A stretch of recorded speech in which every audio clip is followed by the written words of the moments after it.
ramai budak yang bila ditanya 67 tu apa, dia orang kata tu nombor biasa je, tak ada makna. Tapi sebenarnya ada maksud yang ramai orang tak tahu.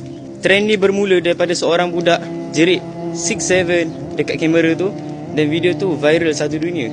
Satu dunia jadikan nombor 67 tu sebagai bahan lawak tanpa tahu pun maksud sebenar. Selepas je budak tu viral, dia pun dah berjumpa dengan orang ni. Siapa dia ni?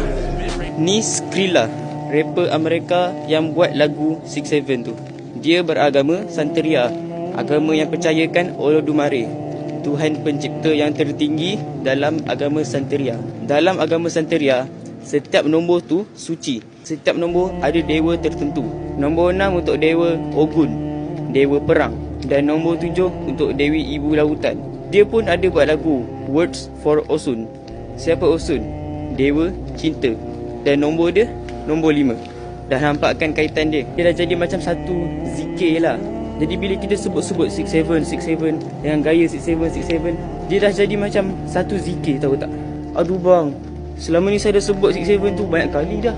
Kawan-kawan saya pun semua dah banyak kali dia cakap 67 tu. Tak apa, kita tak dihukum atas benda yang kita tak tahu. Lepas ni kita elakkan cakap 67 tu ya. Lepas ni kita elakkan sebut 67 tu bila dekat sekolah ke, kat internet ke. Sebab ramai budak-budak dekat internet ni yang saya tengok bila ada nombor 67 je terus cakap 67. Sebenarnya ramai lagi tak tahu tau maksud yang sebenar dia.